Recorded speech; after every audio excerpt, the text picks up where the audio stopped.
The city never sleeps. Neon signs hum above crowded streets. A man in his 30s grips the steering wheel as he sits in traffic, jaw clenched, phone buzzing with emails he hasn't answered. Behind him, horns blare. Above him, deadlines loom like storm clouds. His heart pounds. His breath is shallow yet. He hasn't moved an inch in 10 minutes. Now shift the scene. 1,000 miles away, in a quiet temple garden, another man sits on a wooden bench. He watches the wind ripple across the pond. A single koi fish glides beneath the water's surface. Bells chime faintly in the distance. He too has deadlines, bills, and responsibilities, but for this moment, he is fully here, breathing, watching, present. Two men, two worlds, yet both live in the same modern age. One is consumed by stress, the other is free, even if only for a moment.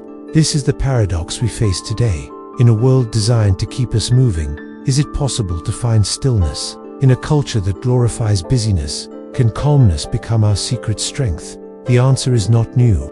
Over 1,500 years ago, Zen monks in China and Japan asked the same question. Their answer was not escape, not avoidance, but a way of living, a way of seeing that transformed even the busiest life into a place of quiet clarity. This is the wisdom of Zen, and today, it might be exactly what we need. Zen is not a book you read. It is not a theory you memorize. Zen is lived. It is breathed. It is found in the way you sip tea, the way you walk across a room, even the way you pause before answering a question. The word Zen itself comes from the Chinese word Chan, which was born from the Sanskrit dhyana meaning meditation. At its core, Zen is about presence. Not presence as an abstract idea, but as something real.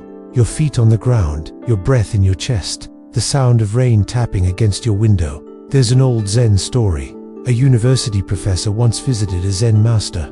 The professor, eager to show off his knowledge, talked endlessly about philosophy, psychology, religion. The Zen master simply poured tea into the professor's cup. He kept pouring. The cup overflowed, spilling onto the table, dripping to the floor. "Stop," cried the professor. "The cup is full, no more will go in." The master set down the teapot. "Like this cup," he said, "you are full of your own opinions and conclusions. How can I show you Zen unless you first empty your cup?" This parable is not about tea, it is about us. How often do we wake up already full of to-do lists, full of worries, full of scrolling feeds? Our minds are like cluttered rooms, stacked with so many boxes that there's no space to breathe. Zen begins with emptying, not forever, not running away, just creating enough space to notice life as it really is. Another story tells of a monk who asked his master, "What is the meaning of Zen?" The master replied, "When hungry, eat. When tired, sleep." The monk, confused, said, "But isn't that what everyone does?" The master shook his head. "No, most people are not really eating when they eat. They are thinking of 10,000 things. Most people are not truly sleeping when they sleep. They dream of tomorrow's worries. Zen is different. When hungry, eat. When tired, sleep. Simple. Too simple perhaps. Yet, isn't it in the simplest things that stress begins? We eat while checking emails. We lie in bed with our eyes glued to glowing screens. We live in fragments, never whole, never here. Zen is a reminder. Life is not something we race through on the way to something better. Life is here, in the taste of warm bread, in the laughter of a child, in the feeling of sunlight on your face. Stress steals these moments from us. Zen gives them back. And so, in temples across Japan, monks learned to rake sand into patterns, to arrange flowers with care, to walk slowly in meditation. It wasn't about the sand, or the flowers, or the steps. It was about training the mind to rest fully in each act. The secret of Zen is not escape, it's attention so complete that stress dissolves, like smoke vanishing into the sky. To understand Zen, we need to step back in time. Imagine China during the Tang Dynasty, over 1,000 years ago, a land of poets and scholars, of bustling markets and endless wars. Amidst this chaos, monks from India brought the teachings of the Buddha, teachings about suffering, impermanence, and the path to liberation. But something happened in China. The teachings didn't just remain Indian Buddhism. They met the Chinese spirit, direct, earthy, poetic. Instead of endless scriptures, these monks favored silence. Instead of debates, they pointed at the moon, the mountain, the sound of water dripping in a cave. This fusion became Chan Buddhism. Later, when it traveled to Japan, it became Zen. Zen thrived in times of instability. Why? Because Zen offered what no emperor or army could give: peace of mind.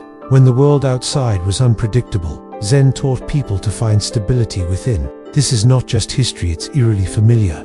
Today we don't live under Tang emperors, but under constant notifications. We don't face Mongol invasions, but we face credit card debt, climate anxiety, and the crushing pressure of always on. The chaos looks different, but the feeling is the same. The world is unstable, and stress fills the cracks.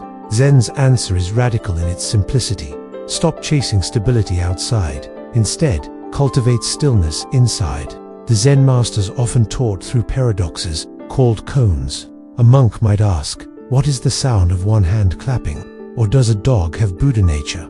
At first, these questions sound absurd, but that's the point. They are designed to snap the mind out of its endless loops of logic and stress, and into a space beyond words, a direct encounter with the present.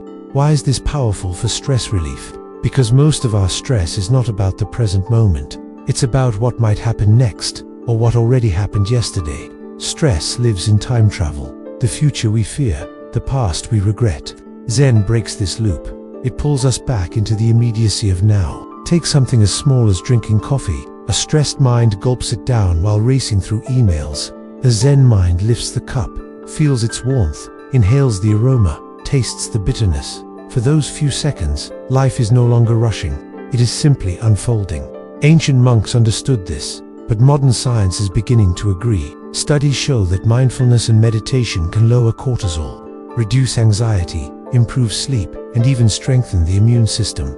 What the monks practiced with bamboo cups and temple bells, we can practice today with mugs of Starbucks and the ding of a phone alarm. Zen's meaning, then, is timeless. It's not an escape from life, but a return to it. It reminds us that stress is not simply caused by traffic, deadlines, or bills. It's caused by the way we relate to them. When we fight reality, we suffer. When we see it clearly, we begin to breathe again. And this is why Zen has spread across the globe, from Kyoto gardens to Silicon Valley boardrooms. Because whether you are a monk in the 9th century or a commuter in New York today, the question is the same. How do I find peace in a world that never stops moving? Zen whispers back, stop moving inside, and you will see the world differently. Picture this. It's Monday morning. Sarah, a 29-year-old marketing manager in Chicago, wakes up already behind. The alarm buzzed an hour ago, but she hit snooze 3 times. Now she's rushing, hair still damp, laptop in one hand, coffee in the other. The train is crowded. Her inbox has 87 unread emails. By 9:15, she hasn't even taken a full breath. Now, contrast this with Daniel, a software engineer in San Francisco. He wakes at the same hour, but before checking his phone, he sits on the edge of his bed. He takes 3 slow breaths. Inhale, exhale. He notices the weight of his body, the sound of the morning birds outside. Only then does he stand up. The day hasn't changed. It's still full of deadlines, but Daniel has. He carries a thread of calm into the chaos. This is Zen in action, not in temples or monasteries, but in apartments, subways, and office cubicles. Another scene, a young father, David, is stuck in traffic on the 405 freeway in Los Angeles. His toddler cries in the back seat. He feels the anger rise every honk, every brake light, like sparks hitting gasoline. His mind races. I'll be late for the meeting. My boss will notice. Why is this always happening to me? But then, he remembers something he read in a Zen book. When you cannot control the waves, learn to surf. So he tries. He loosens his grip on the wheel. He notices the child's tiny fingers curled around a stuffed bear. He breathes in, breathes out. The traffic is still there, but his suffering begins to soften. Zen doesn't erase problems, it reshapes the way we meet them. Think of Emma, a college student in Boston. Finals week, she studies until 2 a.m., fueled by caffeine, her mind buzzing with stress.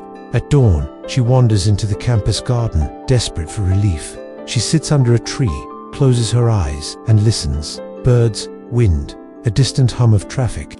For the first time in days, she is not cramming information into her brain. She is simply here. That 10 minutes of stillness doesn't give her the answers to the test, but it gives her something better. The clarity to see what matters, and the calm to let go of what doesn't. These modern stories echo Zen parables. A monk once asked his master, "How can I find peace?" The master replied, "Do you hear the mountain stream?" The monk said, "Yes." The master smiled. Enter there. Peace was not hidden in a secret formula. It was in the sound already around him. Just like for us, peace is not hidden in an expensive retreat or a far-off mountain. It is in the hum of an air conditioner, the rhythm of footsteps, the pause before you answer a text. Even in relationships, Zen applies. Stress often shows up not in solitary moments, but between people arguments, expectations, disappointments. Zen teaches us to meet others the way we meet the present moment, with attention, without clinging. Imagine a couple arguing in New York. The husband raises his voice, the wife interrupts. Tension builds, but then one of them pauses, breathes, listens. Instead of firing back, they ask, "What are you really feeling right now?" In that pause, the entire fight shifts. This is Zen present enough to see not just the words, but the heart behind them. Perhaps the most powerful application of Zen is learning how to stop running. Modern life tells us to chase more money, more productivity, more recognition. But Zen asks, what if you stop? What if, for one moment, you are enough, here and now? A CEO in Seattle once confessed to a Zen teacher that he couldn't stop thinking about profits, shareholders, the next quarter. "How can I ever relax?" he asked. The teacher gave him a single raisin. "Eat this slowly," he said. The CEO laughed. But he tried. He felt the texture, the sweetness, the way the raisin dissolved. In that tiny act, he realized something. Peace was not waiting at the end of success. It was hidden in the act of tasting life. Zen applied is not dramatic. It doesn't announce itself with fireworks. It arrives quietly, in moments most people overlook. But that is its strength, because stress also hides in the small things: an email tone, a traffic jam, a restless night. If we can meet stress in the small things, we transform the whole. So what does all of this mean for us here now? Scrolling on a phone or watching on a laptop, in a world that feels heavier by the day, Zen whispers lessons so simple they almost feel too small. Yet these are the very keys to untying stress in modern life. Lesson 1. Breathe before you begin, before the email, before the argument, before the meeting. Just one slow breath. Inhale fully, exhale slowly. This single act interrupts the spiral of stress. It reminds you that life is not lived in deadlines, but in moments. Think of it as a pause button on chaos. You don't need a temple bell. Your own lungs are enough. Lesson 2. Do one thing at a time. The world rewards multitasking, but Zen reveals its cost. Divided attention, divided peace. When you eat, just eat. When you work, just work. When you rest, just rest. This is not laziness, it's power. Imagine the clarity of finishing one task with full attention, instead of scattering yourself across 5. Imagine the relief of knowing you gave your presence, not just your time. Lesson 3. Empty your cup. Remember the professor and the overflowing teacup. Stress often comes from thinking we already know how the day will go, know what people mean, know what we must do. But an empty cup leaves room for surprise, for solutions, for grace. Approach your challenges with curiosity instead of certainty. Instead of "this will be awful," try asking, "What can I learn here?" The shift can dissolve anxiety into openness. Lesson 4. Find stillness in the ordinary. You don't need a Zen garden. The garden is your morning walk, the steam rising from your coffee, the hum of traffic outside your window. Stress teaches us to see only problems. Zen teaches us to notice beauty even in the mundane. Right now, pause. Look around you. What sound, what sight, what small thing could anchor you back into the present? That is your Zen garden. Lesson 5. Stop running after enough. Much of modern stress is born from the belief that peace comes after the next thing, after the raise, after the deadline, after the vacation. But Zen insists peace is not later. Peace is here, if we choose to see it. This doesn't mean abandoning ambition. It means not postponing life until conditions are perfect. As a Zen saying goes, before enlightenment, chop wood, carry water. After enlightenment, chop wood, carry water. Life is not waiting at the finish line. It is in the act of chopping, carrying, living. Lesson 6. Let go of control. Stress thrives on our need to control what cannot be controlled: the traffic, the weather, other people's reactions. Zen suggests, loosen your grip. Like David on the freeway, learn to surf the waves you cannot stop. Ask yourself, is this within my control? If yes, act with calm focus. If no, release it. Sometimes, the greatest strength is surrender. Lesson 7. Return to the body. Stress lives in the mind, but Zen reminds us the body is always present. When you feel overwhelmed, notice your hands. Feel your feet on the ground. Stretch, walk slowly. The body anchors you in reality, pulling you out of the storm of thoughts. Even a 30-second stretch at your desk can reset your nervous system. These lessons are not complicated. They require no equipment, no retreat, no years of study. They require only this: a willingness to stop running long enough to notice the life already here. And in noticing, stress begins to loosen its hold. Night falls.